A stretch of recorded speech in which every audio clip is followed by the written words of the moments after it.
Hello everybody and welcome to another episode of the Athlete Podcast sponsored by Sports for Champions. Today I'm delighted to be joined by Team GB swimmer Joe Litchfield. How are you today, Joe?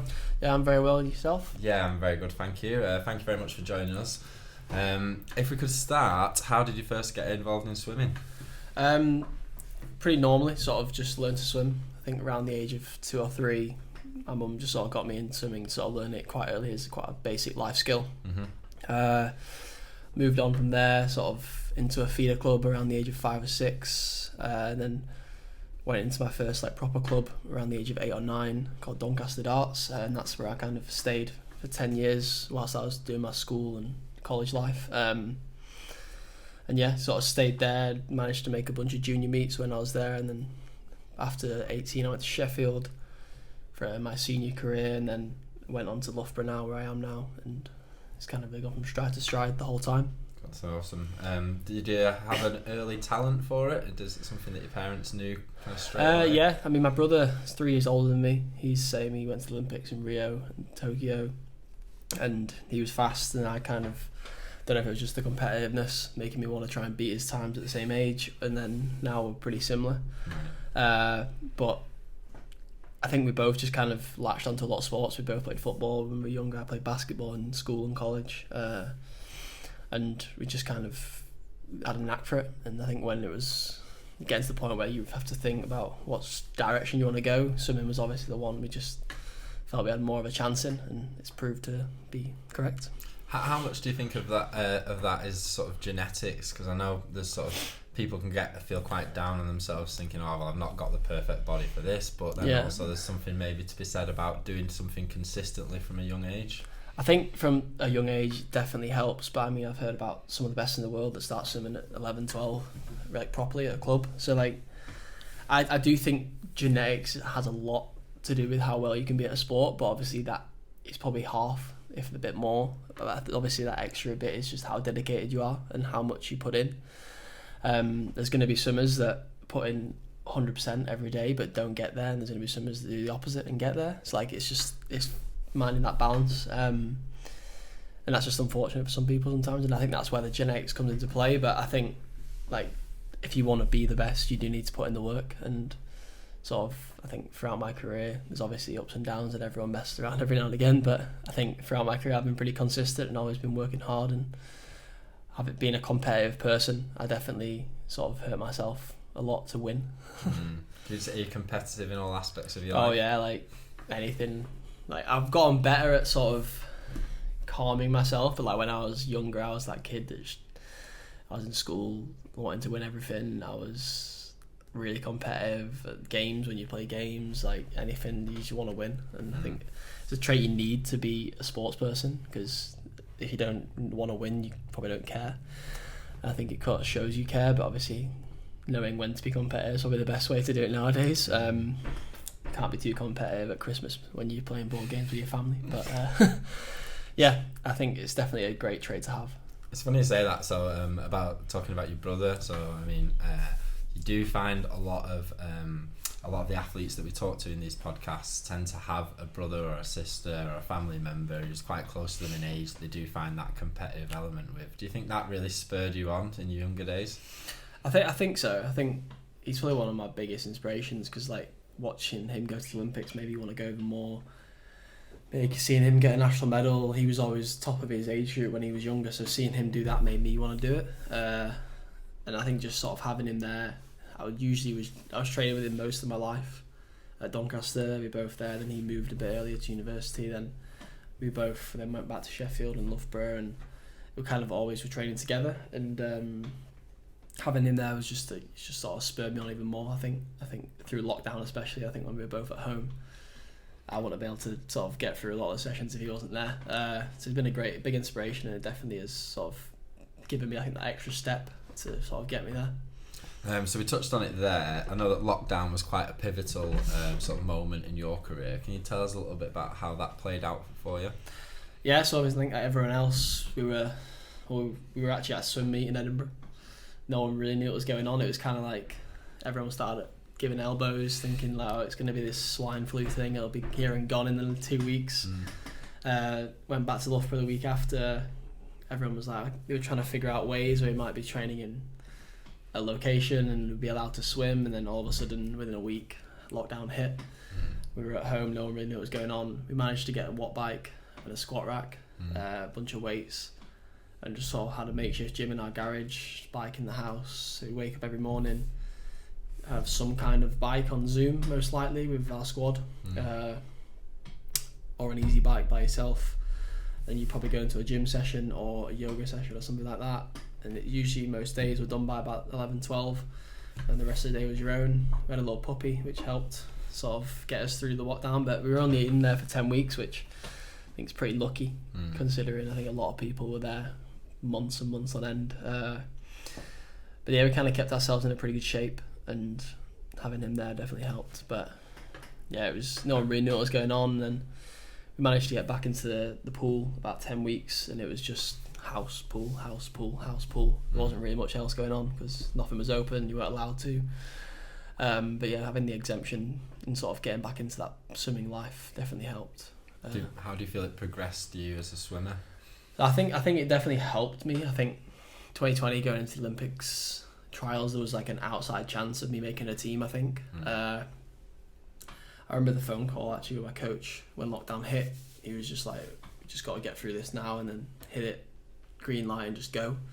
Got another year now to sort of get faster, get better, because it was kind of like that 2019, 2020 year. I was sort of getting faster and faster and faster, but I was creeping. I wasn't quite there yet, and I think that extra year just sort of put me into a different level and definitely made me sort of go into the 2021 trials thinking I am going to make this more than I might make this. So yeah, I think much as COVID was all horrible, awful, won't want to do it again, but I think it definitely helped my career. It sort of made me an Olympian. I don't know if I'd have been an Olympian in 2020, but I could have been, but I might not have been. But yeah, it's definitely sort of made me, like, I think it kind of gave a lot of swimmers a hunger. Like, you were out for 10 weeks, you came back and you were like, okay, I've actually missed this. And sometimes when you're swimming, because it's so full on all the time, everyone's like, oh, I don't want to be here, I don't want to wake up early, I don't want to do this, don't want to do that. But I think sort of having that little sort of break, refreshment from it all, made you think, oh, actually I do want to do this, or it made you think I don't want to do this. And I think for a lot of people it was I want to do this.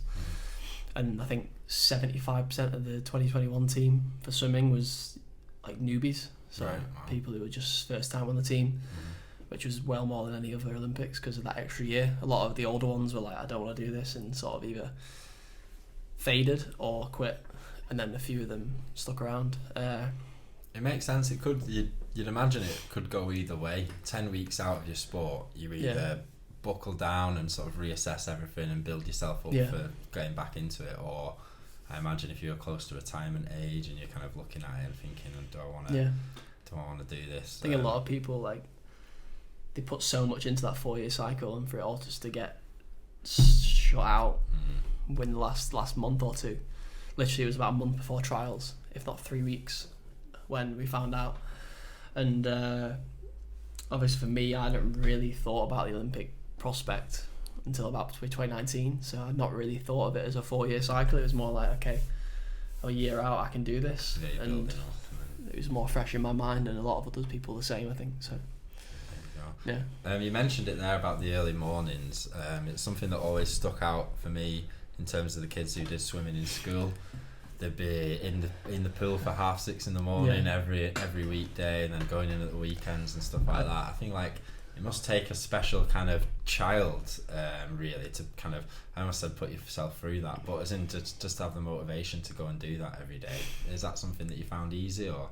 No, definitely not easy. There's more every morning you're waking up, I don't want to do this. There was a few mornings, I'll admit, I didn't go. I think my parents would have helped me a lot. Like, they made me go sometimes, or they'd sort of say that I'm not going to make you go, it's your decision, and then you feel a bit guilty and you end up going. But I think we used to have 5 till 7 at Doncaster every morning, so I'd be waking up at 4:15. I honestly don't know how I did it. Like, I couldn't do it now. I think my schedule's pushed back later now. I was going to say, where's your body clock now? I'm 11 o'clock and I wake up around 7 now, because we're at the Loughborough, like, you can do a training like 8 till 10 every day. It's a lot more relaxed. But I genuinely don't know how I did it. 5 till 7, school all day, swim again in the evening. Like, just falling asleep in English most of the time. But yeah, school was very supportive of it all, which definitely helps as well. But I think you can't put enough to your parents. I think they having to get up, obviously, start their day earlier. They can obviously go and sleep in the car if they want, but they're still having to get up, take you there every morning, and for 10 years. So it's a big commitment for them as well. For both brothers as well. It's like my sister tried it, but she's a bit younger. I imagine they were saying, "Are you sure you want to do swimming?" Yeah, she didn't like the mornings. I think that's what sort of sent her over the edge. I don't blame her, to be fair. So then obviously you've progressed sort of from national level, and then sort of we've kind of zoomed ahead really in terms of trials and things like that. Do you remember your first international competition? So first international was international being it was like 2014 or something. It was like a little energy. It was like a Russian billionaire. Right. At the time, he's still a Russian billionaire now, I think. Or Ukrainian, sorry. Okay. He there's a difference. Yeah, he was Russian, and I won't get into that. But then he was a Ukrainian, and he got kicked out of Russia. Okay. But he like funded a meet, and it was like Swim England took a team, and then there was like England versus Germany versus Italy versus Russia. Right. And it was just quite a cool meet, sort of in Italy, in Lignano, and that was the first time I really gone anywhere internationally, and that was my first meet. But then my first juniors was same year, I think 2015. Went to Baku, which is Azerbaijan. Don't really know if it's classed as Europe, but the European Games was held there. It was a senior competition where the junior aquatics was held, and that was really good. Sort of seeing senior athletes at games and sort of having that games experience. You're in a village, the dining hall, you had accreditation, all this. It was pretty surreal as a young age. I didn't swim on reel there, but managed to get a silver out of a relay through doing a heat, which was at the time quite big for me. And then that was sort of my first sort of year of international swimming, and that was really good. How important is that first sort of meet to kind of just to get a feel of how it's kind of as you progress through the levels, just to get an understanding of how it all goes down? It kind of brings you back down to earth, because you think obviously you're like, all right, I'm the fastest in Britain, or I'm one of the fastest in Britain. Then you go to the world stage or European stage, and you're like, oh, I'm one of many, and it's like you just kind of think, okay, there's more out there than this. Like you start thinking more outside of, I want to be the fastest in my country, or I want to be the fastest elsewhere. And it's just cool. I just think it's really cool to sort of just be around other people. They've been completely different upbringings to you, different countries, speak completely different languages. We expect them to speak English, which most of the time they do. But sort of getting to know them, and I've got friends now in New Zealand, and there's a guy I met in the Gold Coast actually, from the Cook Islands. Wow. Which is, he was explaining like his upbringing to me, and it's like there's like one shop, everyone knows everyone. His mum owns like this island on the Cook Islands, like it's so remote and weird, but like I'm one message away from saying something to him, and just like it's just like quite weird. Like I'm just from North Yorkshire and West Yorkshire, and he's from the Cook Islands, and we actually like know each other quite well. And it's just something you don't really get in day-to-day life, really. So progressing on from there, obviously you competed nationally, and it's something that we kind of touched on in terms of coming out of the lockdowns and everything like that. But you did actually qualify for your first Olympics. Can you tell us a little bit about how the qualification went? Yeah, it was always a COVID qualification, so there was no crowds, so it was very quiet. I mean, swimming competitions are reasonably quiet anyway, but trials tends to be a little bit louder. But obviously, I think going into it, you're obviously really nervous, but I was probably as confident as ever that I was going to go a fast time, not necessarily the time. But I remember chasing down Duncan Scott in the last 50, touching and seeing the time and going, oh, that's the consideration time. And in my head, I'm thinking, all right, well, there's consideration time. There's a chance, but I think with the year that was going on, it was top 2, so I came second. And because I had the time, it was kind of like, you are going, but you can't say it yet. It was kind of like you just have to wait. And when obviously I got the email, it's just it's done by an email. Next thing on, or you get sent an email for your for your selection. Yeah. I mean, you on the day, like my coach came up to me and was like, you're going. Like okay. I think like it's kind of like just don't say it. Don't like, put it all on social media. But you're most likely going, but yeah, it all gets sent out by an email. Right. Wow. It's none of this. Yeah, I'd expect like a phone call or a guy at the door with a big letter or something, but no. No, you get sent all that kind of stuff. I think you get sent like letters from, like, you get a letter from the Queen, which is like congratulations, I think, or maybe Anne, might be Anne. Princess Anne. Yeah. But yeah, it's all pretty surreal. Like, it was a weird situation. I remember getting out, my brother coming up to me and saying, "Oh, are you going to the Olympics?" So I've just beaten him, and luckily he qualified later in the week for a different event. Oh, that's good. But I remember getting like, "You're an Olympian," and I was just like, yeah, I guess so. Because obviously there's no crowd there. It was weird. Like, you just know, like, you had an interview with someone after, and you're happy with your swim. But obviously, knowing that I've not qualified yet officially, you've got to be a bit like, okay, yeah, I'm very hopeful, I'm happy with the swim. But yeah, it's sort of going out there, and it's just like it's every dream come true. Now the next step's kind of hopefully going there next year and get a medal. Yeah. I think that'll be a much more different. Well, we'll have everything experience. crossed for you for sure. Can you tell us a little bit about the Olympic experience? Was it what you expected?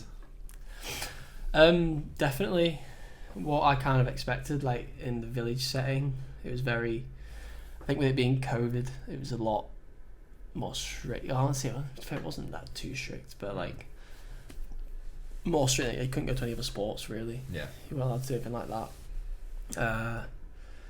But like, being there, it was just, again, like, really cool experience being in Japan. There's loads of stuff about them not wanting the Olympics there, but all I ever saw was people happy. Yeah. Like, there was schools coming in, like, watching us at our holding camp. There was all kinds of stuff going on. But no, it was a really good experience, and sort of having that as like the first one, I think, was good. I didn't swim exactly how I wanted to, but I mean, sometimes it happens. We sort of moved on from that. You sort of forget about it, and you just sort of think, okay, it's a building block to bigger things. Yeah, but like, it's just so cool seeing other sports. Like, I like the NBA, and I saw Luka Doncic, Rudy Gobert, and Rui Hachimura. Wow. So Yao Ming was there as a coach for China. Cool. I mean, he's a big boy now, course, but it's just like really cool seeing other people from different sports and all being there, just sat in the canteen eating with you. But yeah, it's really cool. That's awesome.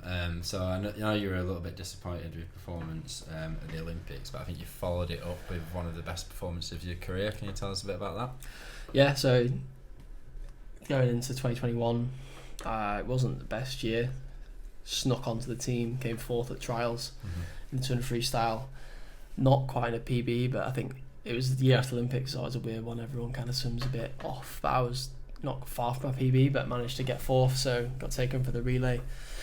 And the team, I managed to be, I think, the fourth fastest going into the final, because there was four of us in the heat. One person had to miss out of the final.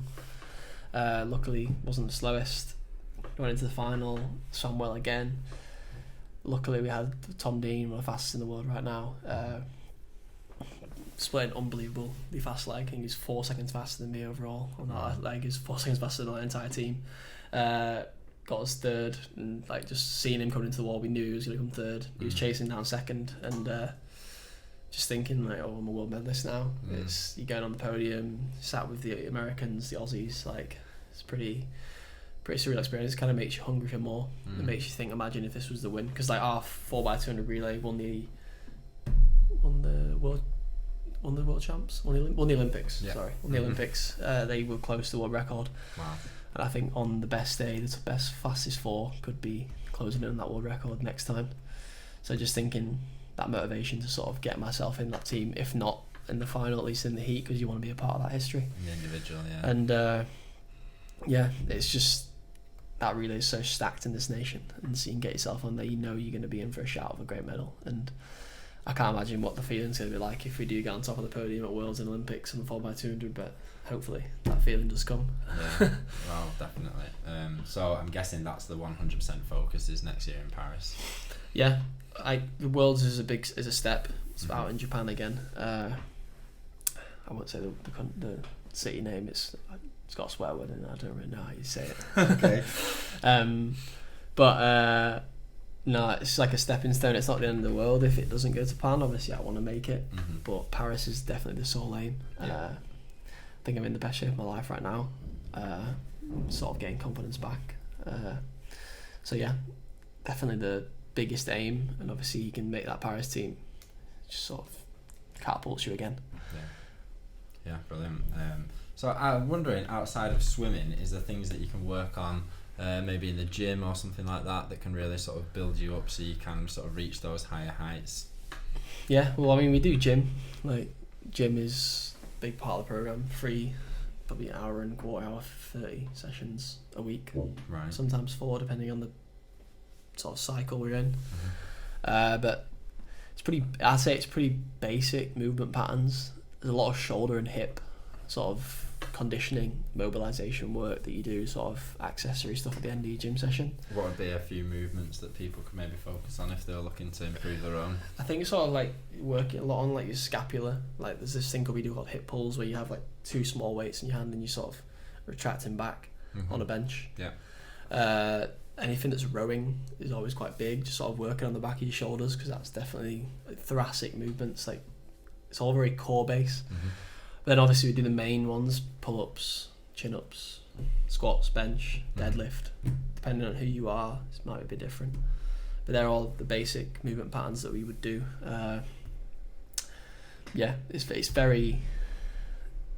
There's a few specific things where, like, maybe you're on a cable and you're sort of trying to think about getting into that position. But obviously, because you're not in the water, it's hard to recreate anything on land. But mainly for me as well, like shoulder, back, hip is definitely the main sort of conditioning work you do. And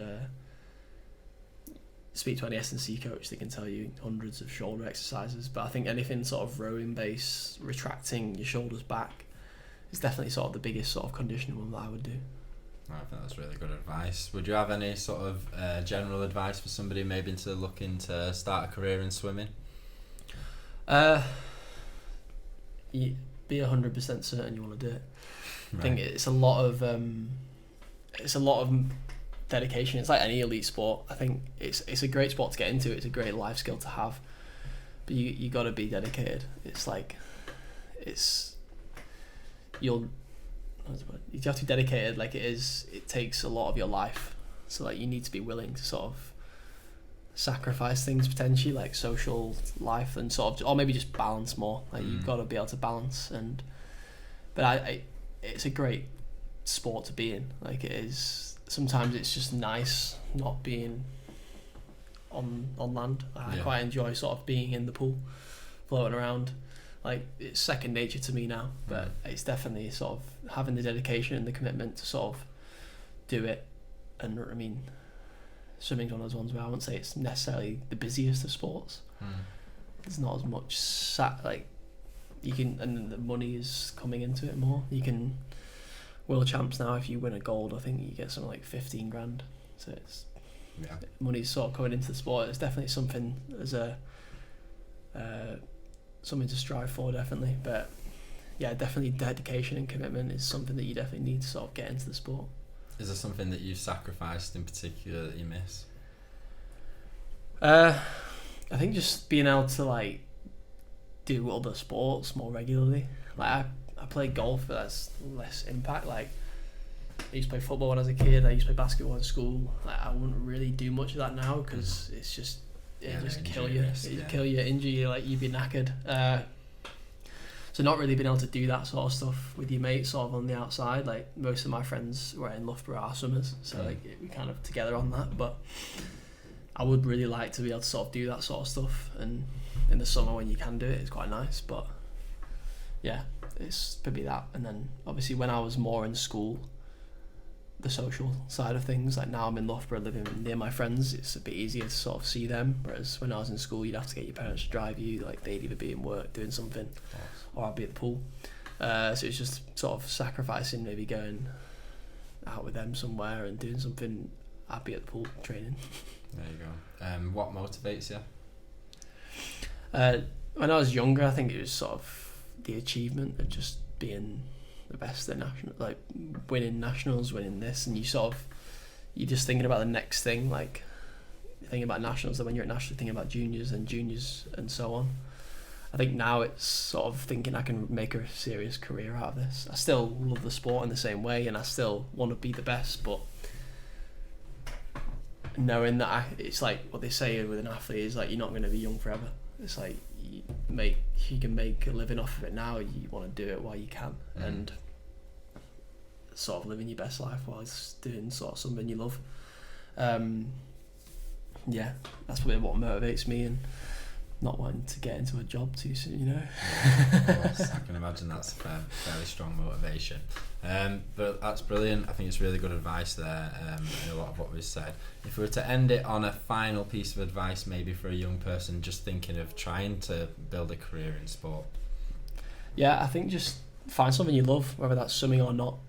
Like, there's sports out. There's so many sports out there nowadays. Like, just find a sport that you love and do it. Like, don't think about it unless, like, just get into it. Like, there's so much in school now, I think, where you can do things. Just look online. There's like Sports for Champions, things like that. There's so many people to talk to about sports, and there'll be a sport there for everyone. The people in school who used to hate playing football, hate doing basketball, hate rugby, but I'm sure there's something somewhere that they might like. Like, there's so many different sports, and just find something you love and get yourself into it. And if you don't like it, then try something new. And just sort of, I think having the love for the sport is that you're not going to be able to get anywhere in it if you don't love it and don't enjoy it. I think that's what people forget sometimes when they're struggling. Like, you need to have that fun, you need to have that enjoyment in the sport, and if you don't, then you're probably not going to last too long in it. So just, finding that enjoyment and love of it. I think that's really good advice. Thank you very much for joining us today. It's been great talking to you. No worries. Thank you very much for having me. You're more than welcome, and thank you to everyone for joining us at home. It's been another episode of the Athlete Podcast, and we'll see you next time.